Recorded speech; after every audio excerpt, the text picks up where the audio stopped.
Wali sufi Allah Subhanahu wa Ta'ala yang terkenal di kalangan para sufi ahli tasawuf, tarikot, pasti mengenal nama beliau sebagai raja para wali Allah Subhanahu wa Ta'ala, yaitu Syekh Abdul Qadir Al-Jailani, bernama lengkap Muhyi Al-Din Abu Muhammad Abdul Qadir Ibnu Abi Sholih Zangodos Al-Jailani, yang lahir pada tahun 470 Hijriah, 1077 Masehi, dan wafat pada hari Sabtu malam, setelah maghrib pada 9 Rabiul Akhir di daerah Babul Azaj, wafat di Baghdad pada 561 Hijriah, 1166 Masehi. Syekh Abdul Qadir Al-Jailani masih keturunan Rasulullah Shallallahu Alaihi Wasallam. Jika diurutkan ke atas, maka akan sampai ke Khalifah Ali bin Abi Thalib. Syekh Abdul Qadir Al-Jailani sejak kecil dididik dalam lingkungan keluarga sufi, dan dibesarkan dengan kajian agama Islam yang kuat, sehingga terus mematangkan kekuatan batin yang dimilikinya dengan mengaji sejak berusia 10 tahun. Di usia 18 tahun ia pergi ke Baghdad untuk menuntut ilmu, 488 Hijriah, 1095 Masehi, untuk mencari ilmu. Baghdad merupakan tempat berkumpulnya para ulama besar. Syekh Abdul Qadir Al-Jailani berguru kepada para ulama besar seperti Syekh Al-Hamdani mengajarkan ilmu tasawuf, Syekh Hamad Ad-Dabas, Syekh Hamad yang mengajarkan ilmu tarikah, dari Al-Qadi Abu Said Al-Mukarimi menerima khirkah, jubah kesufian, Ibnu Aqil, Abul Hatat, Abul Husain Al-Fara, dan juga Abu Sa'ad Al-Muharimi. Syekh Abdul Qadir Al-Jailani juga dikenal sebagai pendiri sekaligus penyebar salah satu tarekat terbesar di dunia bernama Tarekat Qadiriyah. Tarekat secara harfiah berarti jalan, sama seperti syariah, sabil, sirat dan manhaj, yaitu jalan menuju kepada Allah guna mendapatkan ridho Allah dengan mentaati ajaran-ajarannya. Semua perkataan yang berarti jalan itu terdapat dalam Al-Quran. Seperti Quran Surah Al-Jin ayat 16, kalau saja mereka berjalan dengan teguh di atas tarikah, maka kami, Allah, pasti akan melimpahkan kepada mereka air, kehidupan sejati, yang melimpah ruah. Inti ajaran dasar Tarekat Qadiriyah. Ada dua hal yang melandasi inti ajaran Tarekat Qadiriyah, yaitu 1. Berserah diri, lahir batin, kepada Allah. Seorang muslim wajib menyerahkan segala hal kepada Allah, mematuhi perintahnya, dan menjauhi larangannya. 2. Mengingat dan menghadirkan Allah dalam kalbunya. Caranya, dengan menyebut asma Allah dalam setiap detak nafasnya. Bagaimanapun, zikrullah adalah suatu perbuatan yang mampu menghalau karat lupa kepada Allah, menggerakkan keikhlasan jiwa, dan menghadirkan manusia duduk bertafakur sebagai hamba Allah. Hal ini merujuk pada hadis riwayat Ibnu Abid Dunya dari Abdullah bin Umar berikut. Sebenarnya setiap sesuatu ada pembersihnya, dan bahwa pembersih hati manusia adalah berzikir, menyebut asma Allah, dan tiadalah sesuatu yang lebih menyelamatkan dari siksa Allah kecuali zikrullah. Kedua hal ini, menurut Syekh Abdul Qadir, akan membawa seorang manusia senantiasa bersama Allah, sehingga segala aktivitasnya pun bernilai ibadah. Lebih lanjut, beliau juga menandaskan bahwa keimanan ini merupakan landasan bagi terwujudnya tatanan sosial yang lebih baik lagi. Lebih jauh, sebuah tatanan negara yang islami dan memenuhi aspek kebaikan universal. Dengan mengamalkan ajaran tarekat dengan baik, khususnya zikir, maka seseorang akan terbuka kesadarannya untuk dapat mengamalkan syariat dengan baik, walaupun secara kognitif tidak banyak memiliki ilmu keislaman. Karena ia akan mendapat pengetahuan dari Tuhan, marifah, dan cinta Tuhan, mahabbah, karena buah, samrahnya, zikir. Dan juga karena buahnya zikir, maka dalam diri seseorang terjadi penyucian jiwa, tazkiyat al-nafsi. Dan dengan jiwa yang suci seseorang akan dengan ringan dapat melaksanakan syariat Allah. Jumlah karomah yang dimiliki oleh Asy-Syaikh Abdul Qadir Al-Jailani banyak sekali, dan dalam riwayat manakib Syekh Abdul Qadir Jailani ada beberapa karomah dan keajaiban yang diperlihatkan sebagai gambaran kebesaran Allah Subhanahu wa Ta'ala yang bisa dipetik hikmah. Berikut akan dibacakan beberapa kisah karomah beliau. 1. Ujian seekor ular. Pada suatu hari di majlis Asy-Syaikh Abdul Qadir Al-Jailani beserta murid-muridnya yang lain, tiba-tiba muncul seekor ular besar di pangkuan Asy-Syaikh. Maka orang ramai yang hadir di majelis itu pun berlari tunggang langgang ketakutan. Tetapi Asy-Syaikh Al-Jailani hanya duduk dengan tenang saja. Kemudian ular itu pun masuk ke dalam baju Asy-Syaikh, dan telah merayap-rayap di badannya. Setelah itu, ular itu telah naik pula ke lehernya. Namun, Asy-Syaikh masih tetap tenang dan tidak berubah keadaan duduknya. Setelah beberapa waktu berlalu, turunlah ular itu dari badan Asy-Syaikh, dan ia telah seperti bicara dengan Asy-Syaikh Abdul Qadir Al-Jailani. Setelah itu, ular itu pun gaib atau lenyap. Kami pun bertanya kepada Asy-Syaikh Abdul Qadir Al-Jailani, tentang apa yang telah dituturkan oleh ular itu. Menurut beliau, ular itu telah berkata, bahwa dia telah memuji wali-wali Allah yang lain, tetapi dia tidak pernah bertemu dengan seorang pun yang setenang dan sehebat Asy-Syaikh Abdul Qadir Al-Jailani. 2. Membunuh dan menghidupkan burung. Pada suatu hari, ketika Asy-Syaikh sedang mengajar murid-muridnya di dalam sebuah majelis, seekor burung telah terbang di udara di atas majelis itu sambil mengeluarkan satu bunyi yang telah mengganggu majelis itu. Maka Asy-Syaikh Abdul Qadir Al-Jailani pun berkata, "Wahai angin, ambil kepala burung itu." Seketika itu juga, burung itu telah jatuh ke atas majelis itu, dalam keadaan kepalanya telah terputus dari badannya. Setelah melihat keadaan burung itu, Asy-Syaikh Abdul Qadir Al-Jailani pun turun dari kursi tingginya dan mengambil badan burung itu, lalu disambungkan kepala burung itu ke badannya. Kemudian Asy-Syaikh Abdul Qadir Al-Jailani berkata, "Bismillahirrohmanirrohim." Dengan serta-merta, burung itu telah hidup kembali dan terus terbang dari tangan Asy-Syaikh. Maka takjublah para hadirin di majelis itu, karena melihat kebesaran Allah yang telah ditunjukkannya melalui tangan Asy-Syaikh. 3. Penculikan oleh jin. Pada suatu hari, di dalam tahun 537 Hijriah, seorang lelaki dari kota Baghdad, dikatakan oleh setengah perawi, bahwa lelaki itu bernama Abu Said Abdullah ibnu Ahmad ibnu Ali ibnu Muhammad al-Baghdadi, telah datang bertemu dengan Asy-Syaikh Jailani dan berkata, bahwa dia mempunyai seorang anak dara cantik berumur 16 tahun bernama Fatimah. Anak daranya itu telah diculik, diterbangkan dari atas anjung rumahnya oleh seorang jin. Maka Asy-Syaikh Abdul Qadir Al-Jailani pun menyuruh lelaki itu pergi pada malam hari itu, ke suatu tempat bekas rumah roboh, di satu kawasan lama di kota Baghdad bernama Al-Kar. Carilah bonggol yang kelima, dan duduklah di situ. Kemudian, gariskan satu bulatan di sekelilingmu di atas tanah. Kala engkau membuat garis, ucapkanlah Bismillah, dan di atas niat Asy-Syaikh Abdul Qadir Al-Jailani. Apabila malam telah gelap, engkau akan didatangi oleh beberapa kumpulan jin, dengan berbagai rupa dan bentuk. Janganlah engkau takut, apabila waktu hampir terbit fajar, akan datang pula Raja Jin dengan segala angkatannya yang besar. Dia akan bertanya hajatmu. Katakan kepadanya, bahwa aku telah menyuruh engkau datang bertemu dengannya. Kemudian ceritakanlah kepadanya tentang kejadian yang telah menimpa anak perempuanmu itu. Lelaki itu pun pergi ke tempat itu dan melaksanakan arahan Asy-Syaikh Abdul Qadir Al-Jailani. Beberapa waktu kemudian, datanglah jin-jin yang mencoba menakut-nakuti lelaki itu. Tetapi jin-jin itu tidak mampu untuk melintasi garis bulatan. Jin-jin itu telah datang bergilir-gilir, yakni satu kumpulan ke satu kumpulan. Dan akhirnya, datanglah Raja Jin yang sedang menunggang seekor kuda dan telah disertai oleh satu angkatan yang besar dan hebat rupanya. Raja Jin itu telah menghentikan kudanya di luar garis bulatan, dan bertanya kepada lelaki itu, "Wahai manusia, apakah hajatmu?" Lelaki itu menjawab, "Aku telah disuruh oleh Asy-Syaikh Abdul Qadir Al-Jailani untuk bertemu denganmu."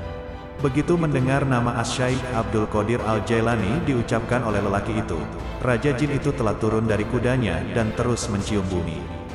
Kemudian Raja Jin duduk di atas bumi, disertai dengan seluruh anggota rombongannya. Setelah itu, Raja Jin itu menanyakan masalah lelaki itu. Lelaki itu pun menceritakan kisah anak gadisnya yang telah diculik oleh seorang jin.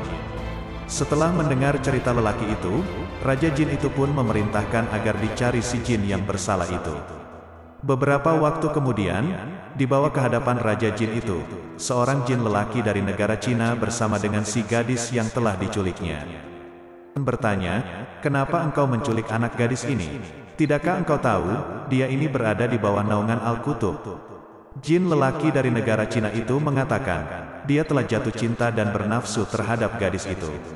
Raja Jin kemudian memerintahkan agar si gadis dipulangkan kepada orang tuanya, sedangkan Jin dari negara Cina itu dikenakan hukuman pancung kepala. Lelaki itu pun mengutarakan rasa takjub dengan segala perbuatan Raja Jin itu, yang sangat patuh kepada Asy-Syaikh Abdul Qadir Al-Jailani. Raja Jin itu berkata, sudah tentu, karena Asy-Syaikh Abdul Qadir Al-Jailani bisa melihat dari rumahnya semua kelakuan jin-jin yang jahat. Banyak dari mereka semua berada di tempat jauh di atas bumi, karena telah lari karena kehebatannya. Allah Ta'ala telah menjadikan Asy-Syaikh Abdul Qadir Al-Jailani bukan saja Al-Qutub bagi umat manusia, bahkan juga terhadap seluruh bangsa jin. 4. Melempar perompak dengan sandal. Pada 3 hari bulan Safar, kami berada di sisi Asy-Syaikh Abdul Qadir Al-Jailani. Pada waktu itu, Asy-Syaikh sedang mengambil wudhu dan memakai sepasang terompah. Setelah selesai menunaikan salat 2 rakaat, tiba-tiba beliau memekik berteriak, kemudian melemparkan salah satu dari terompah-terompah itu dengan sekuat tenaga sampai tidak kelihatan lagi oleh mata. Setelah itu, dia berteriak sekali lagi, lalu melemparkan terompah yang satu lagi. Kami yang berada di situ terkejut, tetapi tidak ada seorang pun yang berani menanyakan maksud semua itu. 23 hari kemudian, sebuah kafilah telah datang untuk menziarahi Asy-Syaikh Abdul Qadir Al-Jailani. Mereka membawa hadiah-hadiah untuknya, termasuk baju, emas dan perak. Dan yang anehnya, termasuk juga sepasang terompah. Setelah diamati, kami lihat terompah-terompah itu adalah terompah-terompah yang pernah dipakai oleh Asy-Syaikh Abdul Qadir Al-Jailani pada waktu itu. Kami pun bertanya kepada kafilah itu, dari manakah datangnya sepasang terompah itu. Mereka lalu bercerita, pada 3 hari bulan Safar yang lalu, ketika kami sedang di dalam satu perjalanan, kami telah diserang oleh satu kumpulan perompak. Mereka telah merampas semua barang-barang kami, dan telah membawa barang-barang yang mereka rampas itu ke satu lembah untuk dibagi-bagikan di antara mereka. Kami pun berdiskusi dan mengambil keputusan. Kami lalu menyeru kepada Asy-Syaikh Abdul Qadir Al-Jailani agar menolong kami. Kami juga telah bernazar apabila kami selamat, kami akan memberinya beberapa hadiah. Tiba-tiba, kami mendengar satu jeritan yang amat kuat, sehingga menggegerkan lembah itu, dan kami lihat di udara ada satu benda yang sedang melayang dengan sangat kencang sekali. Beberapa waktu kemudian, terdengar satu lagi bunyi yang sama, dan kami lihat satu lagi benda serupa yang sedang melayang ke arah yang sama. Setelah itu, kami telah melihat perompak-perompak itu berlari tunggang langgang dari tempat mereka yang sedang membagi-bagikan harta rampasan itu, dan meminta kami mengambil kembali harta kami, karena mereka telah ditimpa celaka. Kami pun pergi ke tempat itu. Kami lihat kedua orang pemimpin perompak itu telah mati. Di sisi mereka pula, ada sepasang terompah. Inilah terompah-terompah itu. 5. Meredakan orang yang akan buang hajat. Pada awalnya, aku memang tidak suka kepada Asy-Syaikh Abdul Qadir Al-Jailani. Walaupun aku merupakan seorang saudagar yang paling kaya di kota Baghdad waktu itu, aku tidak pernah merasa tentram ataupun berpuas hati. Pada suatu hari, aku pergi menunaikan salat Jumat. Ketika itu, aku tidak mempercayai tentang cerita-cerita karomah yang dikaitkan pada Asy-Syaikh Abdul Qadir Al-Jailani. Sesampainya aku di masjid itu, aku dapati beliau telah ramai dengan jamaah. Aku mencari tempat yang tidak terlalu ramai, dan itu di hadapan mimbar. Di kala itu, Asy-Syaikh Abdul Qadir Al-Jailani baru saja mulai untuk khutbah Jumat. Ada beberapa perkara yang diulas oleh Asy-Syaikh Abdul Qadir Al-Jailani yang telah menyinggung perasaanku. Tiba-tiba, aku merasa ingin buang air besar. Untuk keluar dari masjid itu memang sukar dan agak mustahil. Aku pun dihantui perasaan gelisah dan malu. Khawatir nantinya aku tidak bisa menahannya dan akhirnya buang air besar di depan orang banyak. Kondisi itu membuat kemarahanku terhadap Asy-Syaikh Abdul Qadir Al-Jailani bertambah dan memuncak. Tak berapa lama, Asy-Syaikh Abdul Qadir Al-Jailani telah turun dari atas mimbar, dan telah berdiri di hadapanku. Sambil beliau terus memberikan khutbah, beliau telah menutup tubuhku dengan jubahnya. Tiba-tiba aku sedang berada di satu tempat yang lain, di satu lembah hijau yang sangat indah. Aku lihat sebuah anak sungai sedang mengalir perlahan di situ, dan keadaan sekelilingnya sunyi sepi, tanpa kehadiran seorang manusia. Aku lantas pergi membuang air besar. Setelah selesai, kemudian aku berwudu. Di saat aku melangkah untuk pergi melaksanakan salat, tiba-tiba aku mendapati diriku telah berada di tempat semula, di bawah jubah Asy-Syaikh Abdul Qadir Al-Jailani. Kemudian beliau mengangkat kembali jubahnya dan naik kembali ke tangga mimbar. Aku sungguh merasa terkejut, bukan karena perutku sudah terasa lega, tetapi juga keadaan hatiku. Segala perasaan marah, ketidakpuasan hati, dan perasaan-perasaan jahat yang lainnya, semuanya telah hilang. Seusai sembahyang Jumat berakhir, aku pun pulang ke rumah. Di dalam perjalanan, aku menyadari bahwa kunci rumahku telah hilang. Dan aku kembali ke masjid untuk mencarinya. Begitu lama aku mencari, tetapi tidak aku temukan, terpaksa aku menyuruh tukang kunci untuk membuat kunci yang baru. Pada keesokan harinya, aku telah meninggalkan Baghdad dengan rombonganku karena urusan perniagaan. 3 hari kemudian, kami telah melewati satu lembah yang sangat indah. Seolah-olah ada satu kuasa ajaib yang telah menarikku untuk pergi ke sebuah anak sungai. Barulah aku teringat bahwa aku pernah pergi ke sana untuk buang air besar, beberapa hari sebelumnya. Aku mandi di anak sungai itu, ketika aku sedang mengambil jubahku. Aku telah menemukan kembali kunciku, yang rupanya telah tertinggal dan telah tersangkut pada sebatang dahan di situ. Setelah aku sampai di Baghdad, aku menemui Asy-Syaikh Abdul Qadir Al-Jailani dan menjadi anak muridnya. 6. Berpisah dengan sang bunda adalah Syekh Muhammad bin Qaid Al-Awani yang berkata, bahwa Al-Jailani muda meminta izin kepada sang bunda untuk pergi ke Baghdad menimba ilmu. Beliau berkata, "Bunda, berilah aku kesempatan untuk menuju Allah Subhanahu wa Ta'ala. Izinkan aku pergi ke Baghdad, di mana aku akan berusaha memperoleh ilmu pengetahuan, dan di sana aku akan bertemu dengan orang-orang soleh." Sang bunda menangis mendengar beliau akan pergi, kemudian masuk ke dalam kamar dan mengambil uang sebanyak 80 dinar.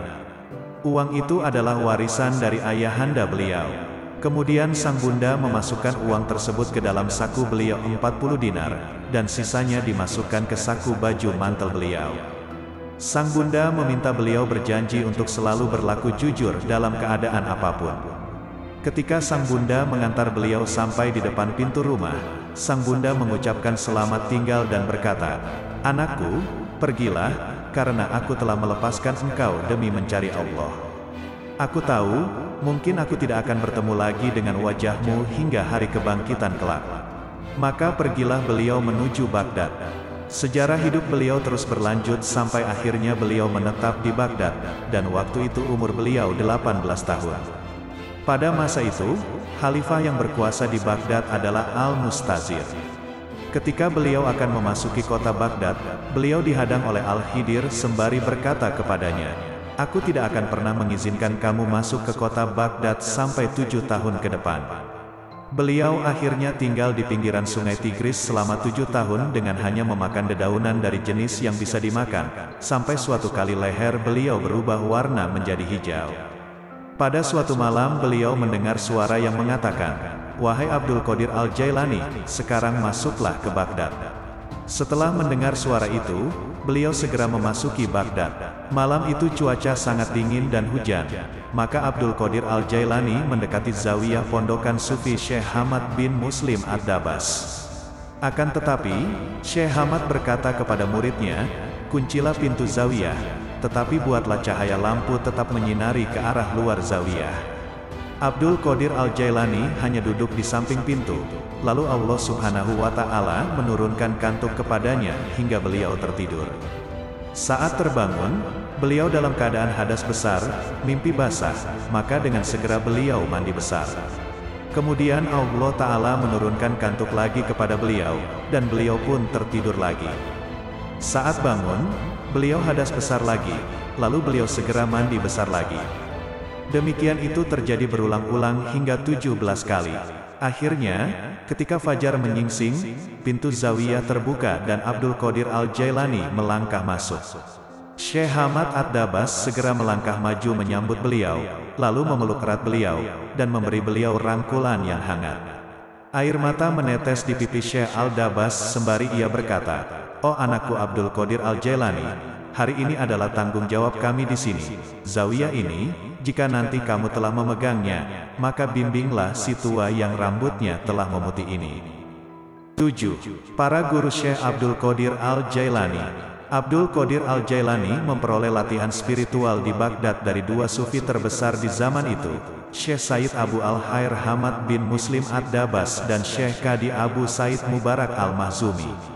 Meskipun beliau memperoleh banyak berkah dari kedua guru tersebut, namun beliau belum memberi bayat alias menduduki posisi mursyid. Kemudian beliau menjadi murid Syekh Qadi Abu Said Mubarak Al-Mahzumi sekaligus bergabung dalam halakoh dan tarekatnya. Syekh Qadi Abu Said Al-Mahzumi menunjukkan rasa cintanya yang sangat besar terhadap murid istimewanya ini, dan memberkahinya dengan mutu manikam spiritualis dan tasawuf. Suatu kali Abdul Qadir Al-Jailani dan para murid yang lain sedang duduk bersama dengan Syekh. Kemudian Syekh meminta Abdul Qadir Al-Jailani untuk pergi mengambil sesuatu. Setelah ia pergi, Syekh Al-Mahzumi berkata kepada murid-muridnya yang lain, "Suatu hari nanti, kaki pemuda itu akan menginjak tengkuk semua aulia, para wali Allah." Setelah beberapa waktu tinggal di Baghdad, Abdul Qadir Al-Jailani mengikuti pendidikan di Jamiah Nizamiyah yang tersohor sebagai pusat pendidikan dan ilmu kerohanian di dunia Islam. Abdul Qadir Al-Jailani menuntut ilmu dengan penuh keikhlasan dan kesungguhan. Di antara guru-guru beliau yang memberikan ilmu qiraat, tafsir, hadis, fikih, syariat, dan tarekat adalah Abul Wafa Ali bin Aqil, Abu Zakaria Yahya bin Ali At-Tabrizi, Abu Said bin Abdul Karim, Abul Anaim Muhammad bin Ali bin Muhammad, Abu Said bin Mubarak Al-Mahzumi, dan Abul Khair Hamad bin Muslim Ad-Dabas. Dalam bidang adab, salah satu guru beliau yang merupakan seorang alim besar pada masa itu ialah Al-Alamah Zakaria At-Tabrizi. Dan dalam bidang fikih dan usul fikih, guru-guru beliau adalah Syekh Abul Wafa bin Aqil Al-Hanbali, Abul Hasan Muhammad bin Qadi Abul Ula, Syekh Abul Hatab Mahfuz Al-Hanbali, dan Qadi Abu Said Al-Mubarak bin Ali Al-Mahzumi Al-Hanbali. Dalam bidang hadis, beliau menerima ilmu dari para ulama sebagai berikut: Sayyid Abul Barakat Talah Al-Akuli, Abul Anaim Muhammad bin Ali bin Maimun Al-Farsi, Abu Uthman Ismail bin Muhammad Al-Ishbihani, Abu Galib Muhammad bin Hasan Al-Bakillani, Abu Muhammad Jafar bin Ahmad bin Al-Husaini, Sayyid Muhammad Mukhtar Al-Hasimi, Sayyid Abu Mansur Abdur Rahman Al-Kazas, dan Abul Qasim Ali bin Ahmad Banan Al-Kargi. Setelah menempuh pendidikan dengan tekun, Abdul Qadir Al-Jailani lulus dari Jamiah Nizamiyah. Pada masa itu tidak ada satupun alim di muka bumi yang lebih faqih dan saleh dibandingkan dengan Abdul Qadir Al-Jailani. 8. Belajar kepada Al-Khidir. Abu As-Sa'ud Al-Huraimi mengisahkan, "Aku pernah suatu kali mendengar tuan kami Syekh Abdul Qadir Al-Jailani berkata, aku tinggal di kawasan Padang Gersang Irak selama 25 tahun sebagai pengembara terasing. Aku tidak tahu apa dan siapa saja makhluk yang mengikutiku, dan mereka juga tidak ingin tahu aku. Yang selalu mengunjungiku adalah manusia-manusia dari alam gaib, rijal al-gaib, sebangsa jin. Aku biasa mengajari mereka tentang jalan menuju Allah Subhanahu wa Ta'ala, tarekat. Aku juga dipertemukan dengan Al-Khidir alaihis salam ketika aku memasuki kota Irak untuk kali pertamanya. Meskipun waktu itu aku tidak tahu siapa dia sebenarnya, dan dia pernah berkata kepadaku bahwa aku tidak boleh menentangnya. Ketika kami mencapai sebuah kawasan, dia berkata kepadaku, duduklah dan tinggallah di sini. Maka aku duduk dan tinggal di tempat itu sebagaimana dia memerintahkanku. Selama kurun waktu 3 tahun penuh, dia akan datang kepadaku setiap tahunnya, dan dia berkata kepadaku, tetaplah tinggal di situ sampai aku kembali. Segala pesona dunia serta daya tariknya selalu datang kepadaku dalam berbagai bentuk dan tipu muslihat. Setan-setan juga mendatangiku dalam berbagai wujud serta menggoda dengan keahliannya. Tidak sedikit dari setan-setan itu yang terlibat perkelahian denganku, tetapi Allah Subhanahu wa Ta'ala selalu menguatkanku dalam menghadapi mereka. Aku tinggal selama waktu yang lama di kawasan-kawasan gersang kota-kota Irak. Aku memaksa jiwa rendahku untuk melakukan tugas-tugas berat melalui metode disiplin spiritual. Kemudian aku menghabiskan waktu selama 1 tahun dengan hanya makan dari sisa-sisa sampah tanpa minum air sedikit pun. Kemudian selama 1 tahun berikutnya sambil minum air. Kemudian selama 1 tahun penuh dengan hanya minum air, tetapi tanpa menyantap apapun. Dan di tahun berikutnya aku tidak minum, tidak juga makan, dan tidak tidur sama sekali. Aku juga bermukim selama beberapa tahun di kawasan Gersang nan Tandus di sebuah daerah pinggiran kuno kota Baghdad, di mana satu-satunya sumber makananku adalah dedaunan lontar. Pada setiap awal tahun, seseorang akan datang kepadaku dengan mengenakan jubah yang terbuat dari wol. Aku sudah memasuki 1000 lebih kondisi wujud yang berbeda-beda, dengan tujuan untuk membebaskan diri dari dunia milik kalian ini, dan keadaan yang menimpaku itu hanya dapat dipandang sebagai bentuk ketololan, kegilaan, dan ketidakwarasan. Aku biasa berjalan tanpa alas kaki, melewati onak duri, kerikil tajam, dan tempat-tempat berbahaya sejenisnya. Tidak pernah sekalipun jiwa rendahku menang atas diriku. Tidak juga ada satupun kemilau dunia yang mampu menggodaku.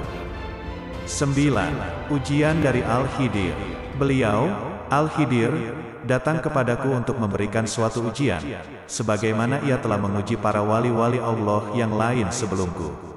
Dia menyingkap kepadaku rahasia dari wujudnya dengan cara menampakkan wawasan menuju materi-materi yang aku dapatkan bersamanya. Kemudian aku berkata kepadanya, "Wahai Khidir, jika benar engkau pernah berkata pada Musa alaihis salam, kamu tidak akan pernah dapat bersabar bersamaku, maka sekarang aku akan katakan kepadamu, wahai Khidir, bahwa kamu tidak akan pernah bersabar bersamaku. Kamu seorang Israeli, sementara aku adalah seorang Muhammadi. Inilah kita, kamu dan aku, dan ini adalah bola polonya. Celanaku masih terikat kuat dan pedangku belum disarungkan." 10. Anugerah Jubah Sufi. Beliau juga berkata, selama 11 tahun aku membetahkan diriku tinggal di reruntuhan benteng yang saat ini disebut Menara Persia. Tempat itu menjadi pemukiman panjangku. Di tempat itu aku membuat perjanjian dengan Allah Subhanahu wa Ta'ala bahwa aku tidak akan pernah makan sampai akhirnya ada yang menyediakan makanan buatku, dan aku tidak akan pernah minum sampai ada yang memberiku sarana untuk memuaskan dahagaku. Kemudian aku tinggal di situ selama 40 hari tanpa makan dan minum. Pada hari ke-40, datang seorang laki-laki membawa sepotong roti dan beberapa makanan. Dia meletakkannya di depanku dan segera beranjak pergi meninggalkanku sendiri. Nafsuku kemudian cepat-cepat memaksakan keinginan untuk menyambar makanan tersebut. Maka aku katakan, demi Allah, makanan ini tidak sejalan dengan perjanjian yang aku ikrarkan kepada Allah. Kemudian di dalam batinku aku mendengar suara yang keras dan berteriak, lapar, tapi aku tetap menolak untuk menurutinya. Kebetulan pada saat itu Syekh Abu Said Al-Makarimi melintas di depanku dan mendengar suara teriakan itu. Lalu ia mendekatiku dan bertanya kepadaku, "Apa arti teriakan tadi, wahai Abdul Qadir Al-Jailani?" Aku menjawab, "Tadi itu hanyalah bisikan jiwa rendahku. Seperti halnya ruh, ia akan reda dengan sendirinya." Kemudian ia berkata kepadaku, "Datanglah ke gerbang Al-Azaj." Lalu ia pergi meninggalkanku, dan aku berkata kepada diriku sendiri, "Aku tidak akan pernah meninggalkan tempat ini, kecuali Tuhan sendiri yang memerintahkanku." Kemudian Al-Khidir alaihis salam datang kepadaku dan berkata, "Bangunlah dan pergilah ke Abu Said Al-Makarimi." Maka aku pun bergegas pergi, dan di sana aku menjumpainya sedang berdiri di depan rumahnya tengah menanti kedatanganku. "Wahai Abdul Qadir Al-Jailani," katanya kepadaku, "apakah belum cukup bagiku ketika aku katakan, datanglah kepadaku?" Kemudian ia menganugerahkan jubah sufi dengan tangannya sendiri, dan semenjak saat itu, aku dengan tekun membaktikan diriku kepadanya, dan menjadi muridnya yang rajin. 11. Melayang saat berdakwah. Al-Hattab, pembantu Syekh Abdul Qadir Al-Jailani berkata, suatu hari ketika Syekh sedang memberikan ceramah, beliau tiba-tiba naik beberapa langkah ke angkasa dan beliau berkata, "Wahai Israel, berhentilah dan dengarkan kata-kata Sang Muhammad." Kemudian beliau kembali ke tempat duduknya semula. Ketika beliau diminta untuk menjelaskan kejadian tersebut, beliau menjawab, "Abu Al-Abbas Al-Khidir berada di atas sana. Tadi ia sedang melintasi majelis kita ini, maka aku memintanya berhenti dan berkata kepadanya apa saja yang aku dakwahkan kepada kalian semua." 12. diludahi Rasulullah 7 kali, Ali 6 kali.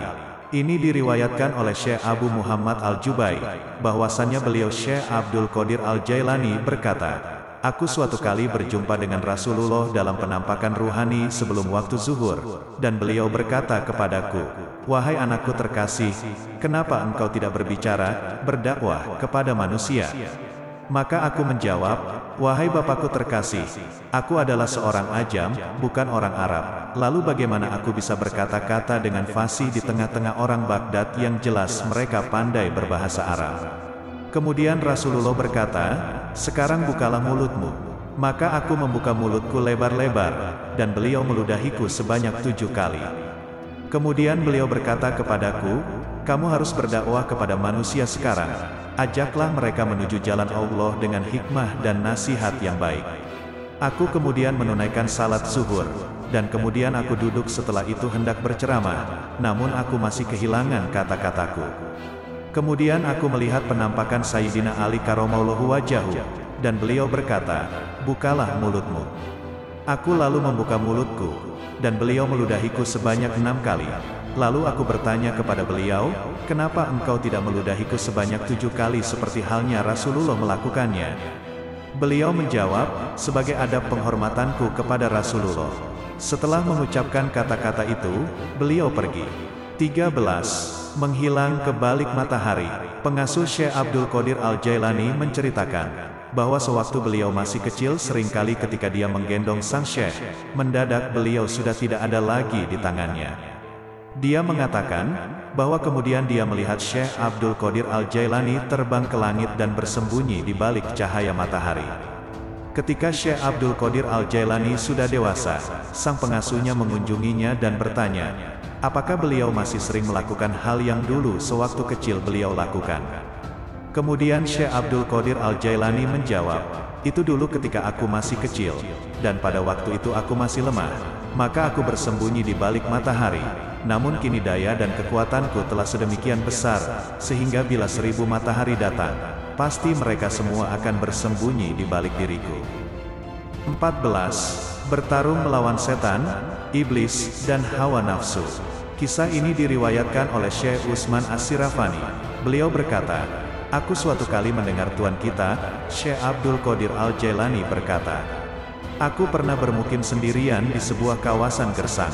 Setiap hari dan setiap malam setan-setan sering datang kepadaku berbaris-baris dalam wujud manusia jadi-jadian yang membawa berbagai macam senjata, serta memikul berbagai benda yang berbunyi sangat keras.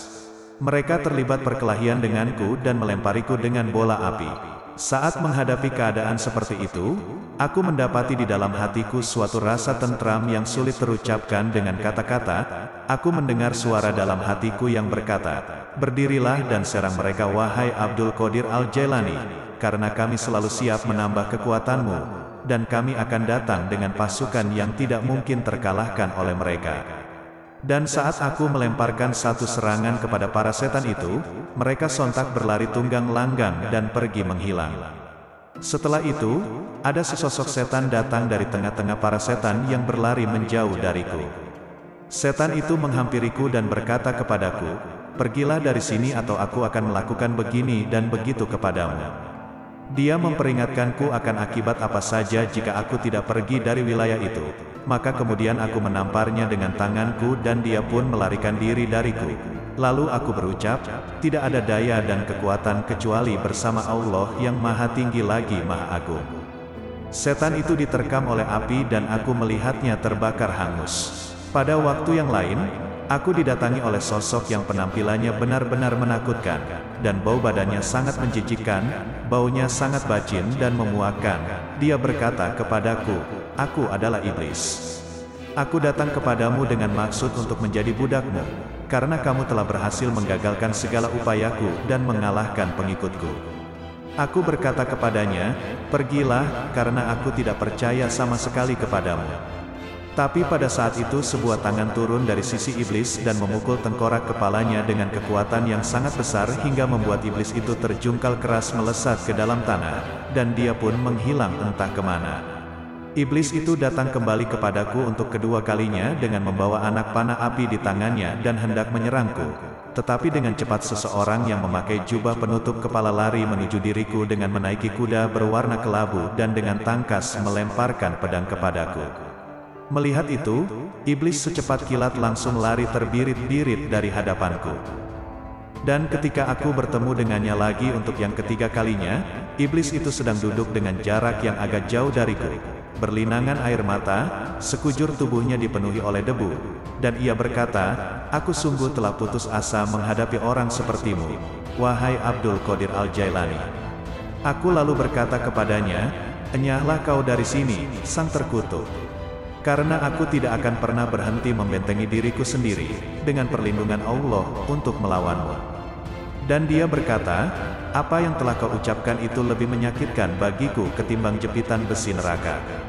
15. Menembus jarak. Diriwayatkan dari Syekh Umar, beliau berkata, "Aku suatu kali mendengar tuan kami Syekh Abdul Qadir Al-Jailani bercerita. Keadaan ruhani, ahwal, pernah datang kepadaku tanpa terduga sama sekali. Pada awal masa-masa aku melakukan pengembaraan dan berada di padang tandus di wilayah Baghdad. Aku berlari melewati jarak kira-kira 1 jam perjalanan, dan aku benar-benar tidak sadar bahwa aku sedang berlari. Saat aku kembali dalam kesadaranku yang normal, aku mendapati diriku sampai di kawasan Shastar, di mana jarak tersebut dengan Baghdad kira-kira sekitar 12 hari perjalanan. Ketika sampai di sana, aku berdiri dan melihat-lihat sekeliling. Lalu seorang wanita datang kepadaku sambil berkata, 'Apakah yang kamu alami itu membuatmu terkejut dan heran? Padahal kamu tidak lain adalah Abdul Qadir Al-Jailani.' 16. Melihat Al-Lauhil Al-Mahfuz. Tertulis dalam riwayat, bahwa Syekh Abul Hafesh menyatakan, Syekh Abdul Qadir Al-Jailani biasa melayang di udara dan berkata, 'Matahari tidak pernah terbit tanpa mengucapkan salam kepadaku. Demi kemuliaan dan murka Allah, aku melihat semua manusia yang baik maupun yang jahat, mataku tertuju pada Al-Lauhil Al-Mahfuz. Berkali-kali aku menyelam ke samudera ilmu dan kebijaksanaan yang dianugerahkan oleh Allah, dan akulah kebaikan murni Allah kepada manusia dan utusan khusus kakekku, Rasulullah, dan akulah khalifah beliau di bumi.' 17. Kuasa atas Raja Jin. Syekh Abu Futub Muhammad bin Abul As Yusuf bin Ismail bin Ahmad Ali Karshi At-Tamimi Al-Bakari Al-Baghdadi meriwayatkan, bahwa suatu ketika Syekh Abu Said Abdullah bin Ahmad bin Muhammad Al-Baghdadi Al-Asjai datang kepada Syekh Abdul Qadir Al-Jailani dan mengatakan bahwa putrinya yang berusia 16 tahun Fatimah yang sangat cantik, kemarin naik ke tingkat rumah, tapi tiba-tiba dia lenyap dari sana. Ketika Syekh Abdul Qadir Al-Jailani mendengar hal ini, beliau menghiburnya dan mengatakan kepadanya agar tidak perlu khawatir. Sang Wali Agung kemudian memerintahkan dia untuk pergi ke sebuah hutan pada malam hari. Syekh Abdul Qadir Al-Jailani menyatakan bahwa di dalam hutan dia akan melihat banyak gundukan pasir. Dia harus duduk di gundukan pasir ke-6 yang dilewatinya, dan harus membuat sebuah gambar lingkaran di sekeliling dirinya sambil berkata, Bismillah, dan kemudian berkata, Abdul Qadir. Syekh Abdul Qadir Al-Jailani berkata, menjelang sepertiga malam terakhir kau akan melihat pasukan jin berlalu. Mereka tampak sangat mengerikan dan ganas, tetapi engkau tak perlu takut, engkau harus tetap duduk dan menunggu. Tepat pada saat cahaya matahari pertama tampak, Raja Jin yang paling berkuasa akan lewat, dan dia akan menghampirimu lalu menanyakan permasalahanmu. Jelaskanlah permasalahanmu kepadanya, dan katakan bahwa aku yang mengutusmu. Beritahukan kepada Raja Jin itu tentang putrimu yang hilang. Syekh Muhammad Al-Baghdadi berkata, aku mengerjakan apa yang Syekh Abdul Qadir Al-Jailani perintahkan. Aku duduk di gundukan pasir tersebut dan menunggu. Setelah beberapa waktu, aku melihat pasukan jin dalam rupa-rupa yang mengerikan melintas. Mereka sangat marah kepadaku karena aku duduk di tengah-tengah jalannya. Namun mereka tetap berlalu tanpa mengucap sepatah kata pun, karena mereka tidak berani memasuki lingkaran tersebut. Pada waktu fajar, sang Raja Jin melintas, lalu menanyakan permasalahanku. Ketika aku mengatakan bahwa yang mengutusku adalah Syekh Abdul Qadir Al-Jailani, maka dia segera turun dari kudanya dan berdiri dengan penuh hormat mendengarkan perkataanku. Lalu dia mengutus para jin untuk mencari jin yang telah menculik putriku. Akhirnya, putriku pun kembali, dan jin yang telah menculik putriku itu dihukum oleh sang Raja Jin. 18. Pengakuan 360 wali. Abdullah Al-Jubai suatu kali berkata, Syekh Abdul Qadir Al-Jailani memiliki seorang murid bernama Umar Al-Hawali. Dia meninggalkan Baghdad dan tinggal di tempat lain selama beberapa tahun. Ketika ia akhirnya kembali ke Baghdad, maka aku berkata kepadanya, sekian lama ini kamu berada di mana? Dia menjawab, aku mengembara menyinggahi kota-kota di Suriah, Mesir, Persia, dan aku bertemu dengan 360 syekh, yang kesemuanya adalah para wali Allah. Tidak ada seorang pun dari mereka yang tidak berkata, Syekh Abdul Qadir Al-Jailani adalah syekh kami, dan merupakan pembimbing teladan kami menuju Allah Subhanahu wa Ta'ala. Syekh Hamad Ad-Dabas konon berkata, ketika Syekh Abdul Qadir Al-Jailani yang pada waktu itu masih remaja, disebut dalam majelisnya, aku melihat dua tanda di kepalanya, yang terpasang tegak di antara kebinatangan terendah dan kedaulatan tertinggi. Dan aku telah mendengar tentara kerajaannya memanggil-manggilnya dengan suara yang keras lagi jelas pada cakrawala tertinggi.